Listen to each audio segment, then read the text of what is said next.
Pag-usapan natin ngayon ang mayana bilang halamang gamot o may scientific name na Coleus blumibund.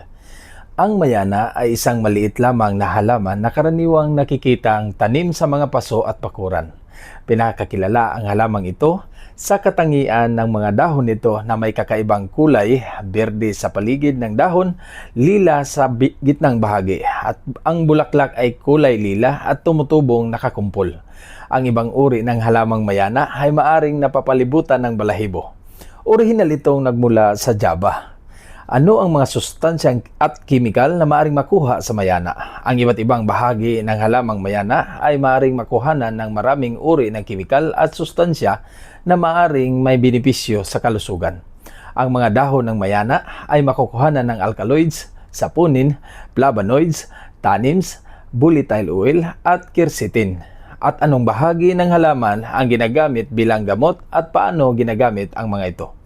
Maring gamitin bilang gamot ang ilang bahagi ng halaman tulad ng dahon.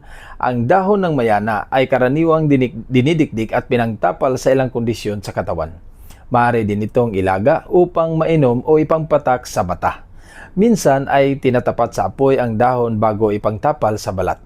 At narito na ang mga sakit at kondisyon na maaring magamot ng mayana. Una, pananakit ng ulo. Maaring makatulong sa pananakit ng ulo ang pagtatapal ng dinidikdik na dahon ng mayana sa sintido at noo o batok. Pangalawa, dyspepsia. Para naman sa kondisyon ng dyspepsia o hirap sa pagtunaw ng pagkain, maaring inumin ang pinaglagaan ng dahon ng mayana. Pangatlo, ang sore eyes.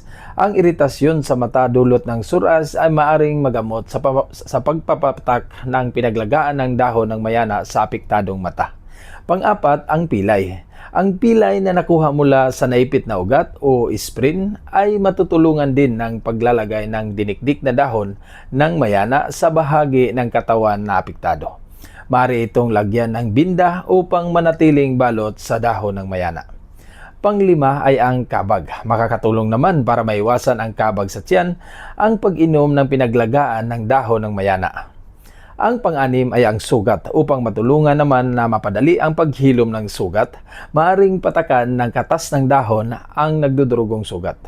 At sa katapalan ng dinikdik na dahon ang mismong sugat. Pangpito ay ang sinusitis. Ang kondisyon naman na sinusitis ay maaring malunasan sa pamamagitan ng pagtatapal ng mga dahon na pinagdaanan sa apoy. Ang mga dahon ay ilalagay sa noo at sa pisngi. Pangwalo ay ang pagtatae o dysenteria. Dapat inumin ang pinaglagaan ng dahon ng mayana upang maibsan ang kondisyon ng pagtatay. At disclaimer po, ang mga halamang gamot ay maaaring makatulong sa iba't ibang karamdaman.